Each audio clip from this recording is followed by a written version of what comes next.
Hi everyone, I'm Natalia. Welcome to my channel and welcome to me sharing with you some of the decks I've been working with that to me encompass or at least energetically have what I would perceive personally as shamanic energies to them or shamanic type of aesthetic.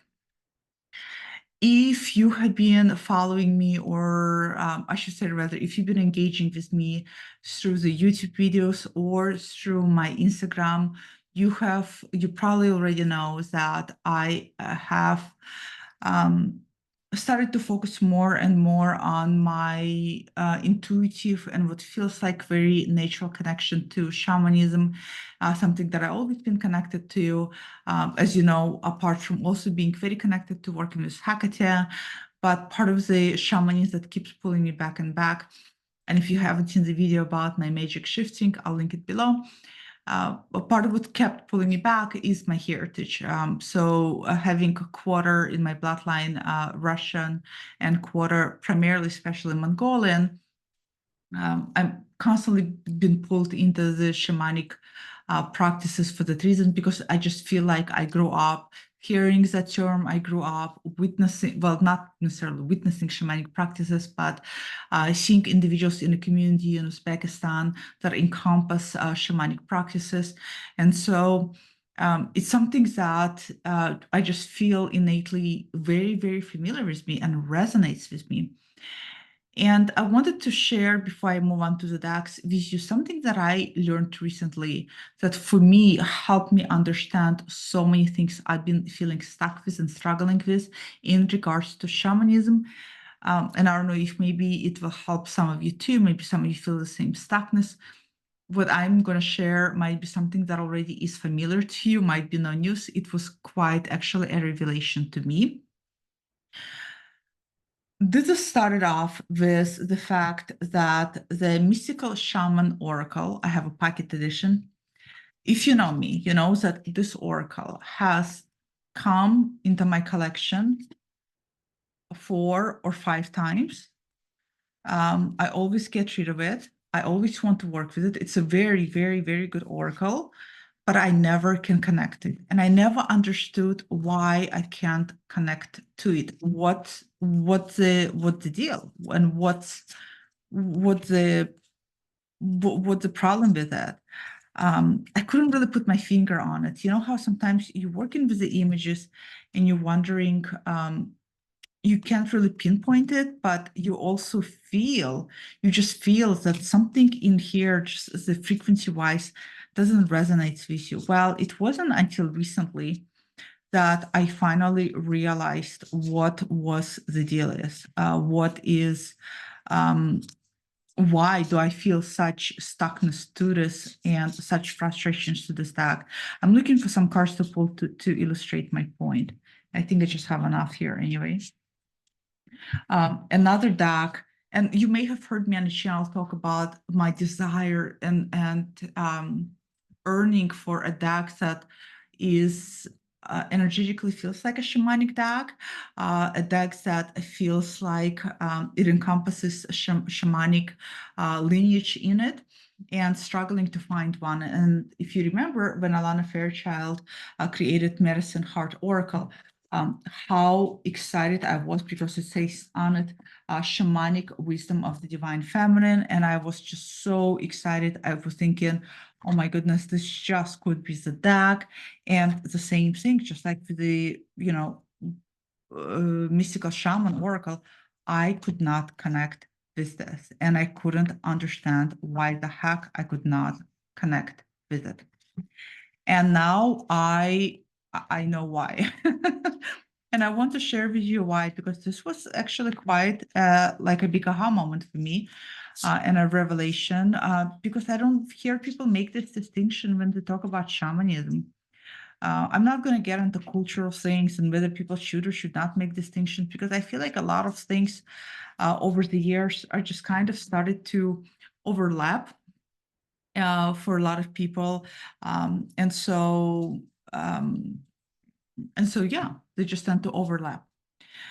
It wasn't until I started reading more into shamanism and reading more into shamanic practices, that one of the things that I realized that I read, and I actually talked to this to another person about this, because this person is also from my native background, and I said, I just had this aha moment, and they were like, yeah, this kind of was frustrating for me too.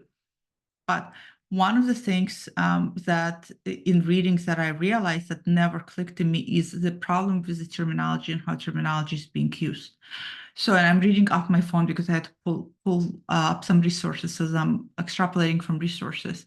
But this is from Wikipedia, and this is known fact. This is actually in a lot of books that I already read on shamanism, that the modern English word shamanism derives from the Russian word shaman, which itself comes from the word shaman from Tungusic language, possibly from the southwestern dialect of the Evenki spoken by the Sumi Evenki peoples, or from the Manuchi language, or Manchu language. The etymology of the word is sometimes connected to the Tungus root, sa meaning to know, or sha, perhaps in this case.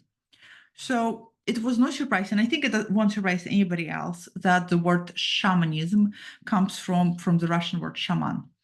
And that word shaman, shamanka, very, very familiar to me, of course, because again, it's a word that was spoken in my culture. And I think this is where the disconnect has been for me. And the disconnect has been for me because I have seen the word shaman and shamanism, which, so the shaman, right? Shamans are these individuals who are shamans. And there's different ways people look at it too. There's people say that one has to be born to be a shaman. Some people say that one goes through experiences to become a shaman. So there's people who are shamans, and then there's people who engage in shamanic practices. I consider myself a person who is right now learning about shamanic practices with an attempt and aim to engage in shamanic practices. And as we all know, shamanism, in a sense of a practice, is also a big worldview. And within the scope of that worldview and a practice, it really, in a lot of ways, denotes individuals or an individual that interacts with the spirit world through other state of consciousness, such as trance. So in such a way, shamanism really could be a branch from which a lot of different crafts can be distilled from. And in fact, if any of you have Peter Carroll's Chaos Magic book, in the beginning of the book, to Chaos Magic, he has a diagram of all different crafts and all different traditions. And at the very top, it is shamanism. And from shamanism, everything comes down. Because if you truly look at the definition of shamanism as a practitioner who interacts with spirit world through altered state of consciousness or trance, that's pretty much what other crafts do one way or another. And so I think this is where the confusing part is, because we have shamanism as this worldview from which then a lot of other things can distill from. And so it's not something that can really be pinpointed. And then there's also a word shaman. For me, the problem was, for me personally, is that when I moved to the United States, in America, I started to see the word shaman and shamanism associated with Native American cultures and Native American tribes, Native American practices as well. And this is where, for me, it became disconnected. This is why I just realized I had such a hard time connecting to oracles that are, they use the word shaman to describe themselves, just like Alana Fairchild's too. But they're using images that don't resonate with the Mongolian culture I grew up witnessing. So the images of like buffaloes, for example, or a lot of images of feathers or feather ornamented items. I think the only things that seemed to be connected was the drum and rattle. And so for me, it was I couldn't understand why there was such a disconnect, because I kept looking at this westernized shamanic utilization of the word within Native American cultures, but it didn't, even the color scales in terms of shamans and shamanic clothing in among Mongols and Turks is very different. And that was a disconnect. I would look at this oracle and I would buy this oracle or other oracle or tarot decks that had the word shamanic in it. And I would see Native American culture in it. Nothing wrong with that. But it was disconnected to me because in my head, Native American cultures and shamanism are two different things. And the reason why they're in my head are two different things because they are, in fact, two different things. So to read from this one article, it starts off exactly how my head was thinking. When you hear the word shamanism, what images jiffy pop into your mind's eye? Do you picture feather-headed dresses? I did. I do. Buffalo hides, medicine wheels, and dream catchers, images associated with Native American cultures. I think a lot of us would be nodding our heads right now. Contrary to popular opinion, a shaman is not an Indian medicine man, and shamanism is not a Native American religion. In fact, many Native Americans find the term shaman and shamanism offensive. I don't blame them because they're probably frustrated when people associate something from other culture and layer it onto them. The word shaman actually originates among the native of Siberia, where it describes a specialized type of holy person. The shamans of Siberia interact with deities and spirits not only with prayer, rituals, and offerings, but through direct contact with the spirits themselves. So it goes on the article goes on more in detail. So this is where was my biggest disconnect. And because when I look at the Native American cultures and the practices, what vocabulary comes to me is medicine man, medicine woman, medicine person, versus shaman or shamanism. And this is why, for me, and I would be curious to know if any of the viewers are Native Americans or have that lineage. What are your thoughts on this? I understand that this also could be very, very personalized and very, this resonates with me. This understanding of this resonates with me. It may not resonate with everybody else.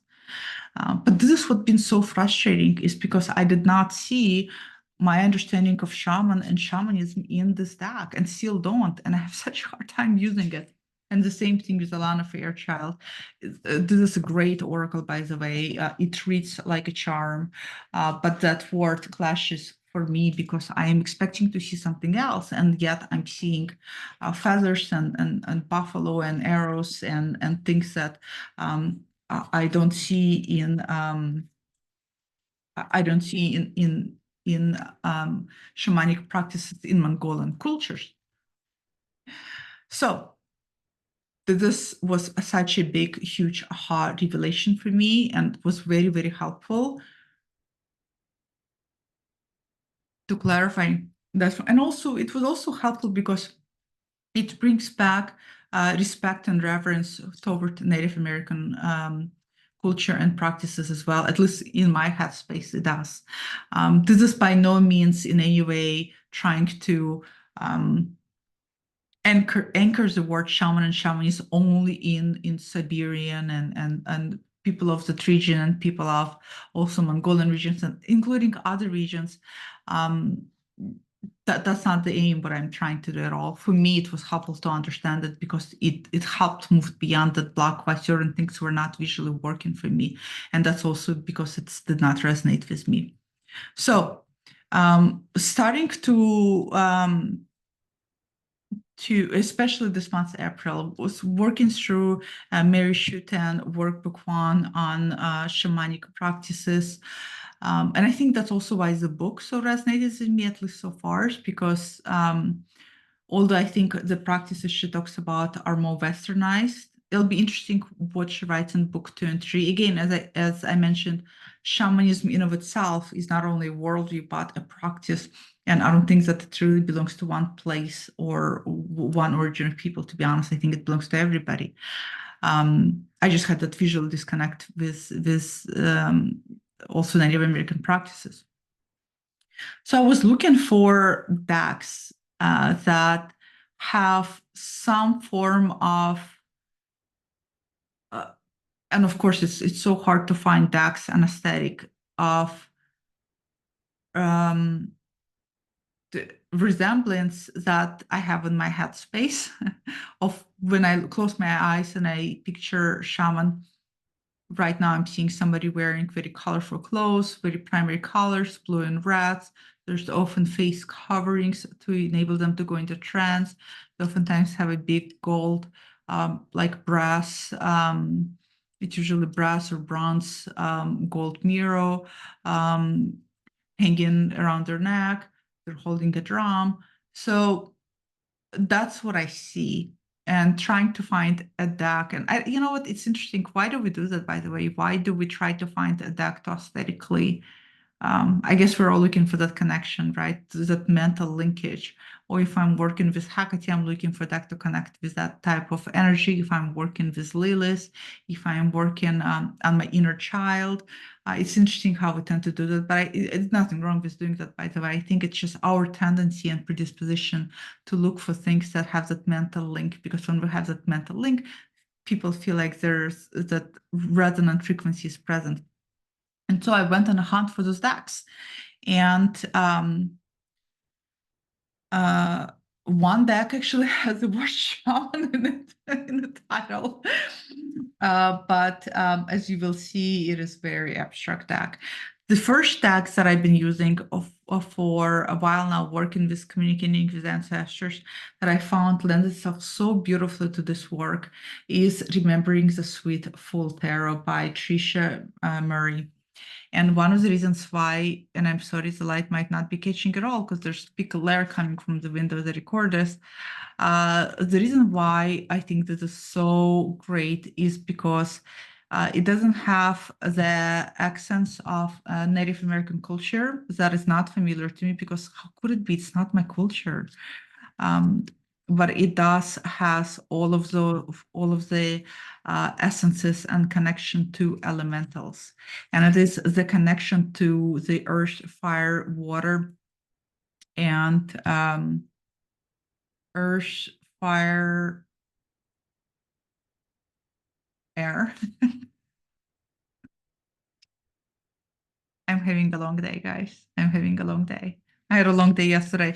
I was courteously invited to University of West to present a lecture on gender dysphoria to students and faculty, and it was an evening lecture. I'm in bed by 8 o'clock, and I came home at 9:30. It was a fantastic lecture, but I'm just coming to my senses today.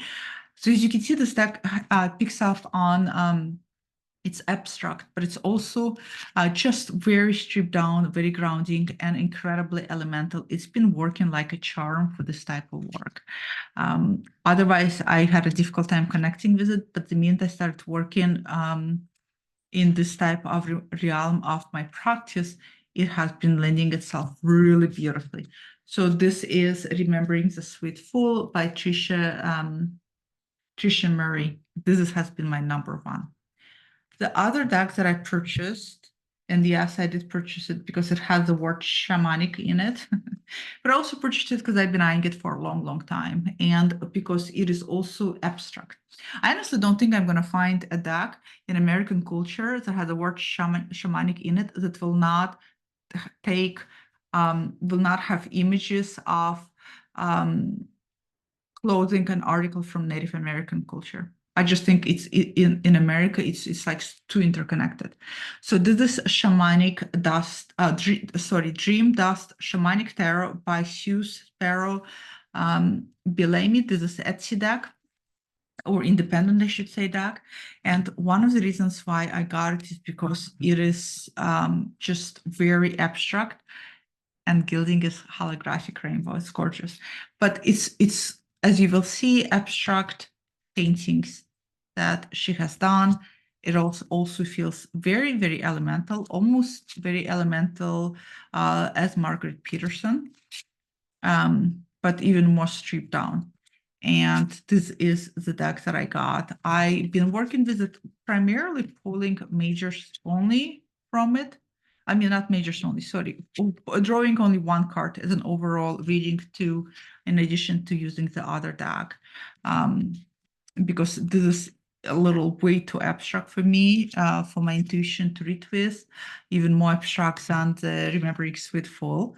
But this is another one. If you have an idea for so-called, for putting in, let's put it in quotation marks, shamanic deck, that doesn't grow obviously on images of Native American culture, do let me know. I would love to check it out. This is an oracle deck. This is out of print. You may find it if you look deep enough, and I think if you look deep enough and find it, I think it's very worth it. I first saw it, and I'm so sorry, I don't remember the name of this person's channel, but your name is Donna, wonderful Donna, has great channel. And I saw this on Donna's channel, talking about the sack, and it piqued my interest because it's such an odd and interesting deck. These are the backs. This is called Crystal Journey Cards, and it is by Jane Ann Dow. It comes with a small booklet, and then you can also find, which this will be easier to find a bigger book, and it says Travel Guide for the New Shaman. And it's all about crystals and utilizing crystals and the power of crystals in healing. What I love about this deck is, first of all, I love how things were photographed. Simple, a lot of times, is not easy to do. And this is simple done very well. What I also love about this deck, and I love about this deck a lot. Let me see if I can tweak my camera, if that might help. What I love about this deck is that she breaks down crystals and stones in the categories of, we have a category of, watch is going to go back to white, in the categories of physical, mental, spiritual, and I believe emotional. And so depending on each one, it's a really, really good deck to tell you where in a body you need healing. And I've been using it a lot for that work, but it's just a really great deck. Like I said, rare deck to find. If you find it, consider yourself lucky. I say snatch a copy if you can. I got very lucky. I got this one. I don't remember if I got it with a big book or without book, but I got it for $125 on eBay, which I think is pretty reasonable for out of print deck. I wish decks like this would come back into print because it's great. It's simple, done so well. At one point, I wanted to get rid of it, and I almost sent it to my friend Kasia in Poland because she's into crystals, and I never did because I just kind of didn't. And Kasia, if you're watching this, sorry girl, but I'm so glad this did not ended up in Poland because I'm loving it now and I'm using it and I'm very, very connected to this deck. So sorry girl, next time. Maybe when I get sick of it, you can have it. Another deck that I recently got that also I feel has that type of thing is Rachel Pollack's. Recently, Wiser Books has reprinted her Shining Tribe Tarot. If you've been following me on Instagram, then what is the camera? You'll see that I not only trimmed my copy, but etched it in yellow. This has very, very tribal feel to it. Tribal as in I use it very, very broadly, and it doesn't seem like it's picks up on. It almost seems like it goes way back into primal history. And there is actually, when I saw the image of the magician, I started laughing because the image of the magician, let me find magician, and what magician wears, the color scales is actually almost identical to the way I see a Mongolian shaman. I kid you not. Do you see that? that's how I see Mongolian shaman. It's usually very primary colors like this. As you can see, this doesn't really, I don't know about you, doesn't really carry much semblance to Native American. And that's what I'm used to seeing. So this is Rachel's Pollock. Looks adorable being trimmed. I haven't started using it yet because I want to get into the guidebook. I had this deck many months ago and got rid of it, and now got back again and did forget it. Light is not going to corroborate with us today. So final decks that I want to share. So it also has a little bit, and I think because it's all animal based and it's also kind of stripped of a lot of artistic elements, stripped of kind of, I feel like this deck has no culture. You can layer any culture on it because it's kind of such a blank slate, is the Wild Unknown Tarot. And we are not going to be able to see any images because it's a lot of images are black and white and the camera is just not going to pick it up.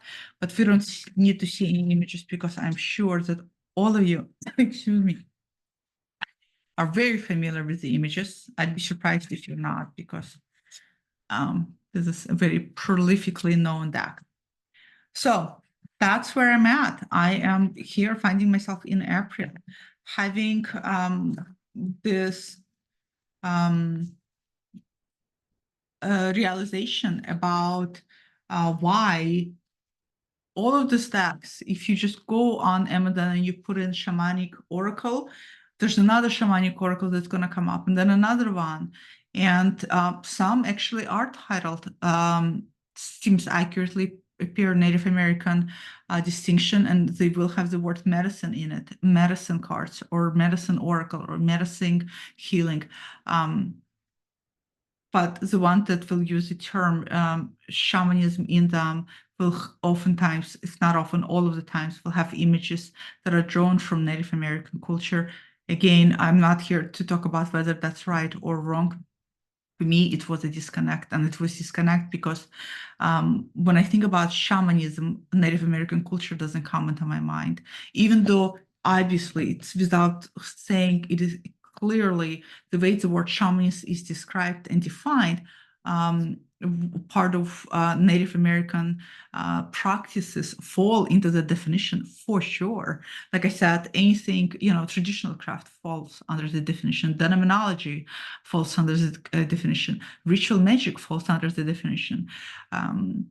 But for me, it was hard to connect, and now I know why. And I'm so glad I know why, because I was thinking, why is this mystical shaman deck I love so much, but I have such hard time? I think I just need to cross out mystical shaman and put down mystical medicine, pocket oracle, and just realize that I'm working with the amazing medicine coming from Native American culture. And enjoy what it has to give it versus trying to fit it into images that I have in my head where they don't belong at all. So share down below, what are your tools? What are your oracle and tarot cards that you associate with shamanism? And also share what are your thoughts are on what I shared. Did you know that the word shaman and shamanism is utilized in this way? What are your thoughts on it? I'd be curious to know. Other than that, I hope you have a wonderful Wednesday. So the Wednesday, you see what's happening with me? I don't even know what the day is. I do one lecture at the university and I lose track of the day. But yeah, have a wonderful Wednesday, and I will see you guys all next time. Bye.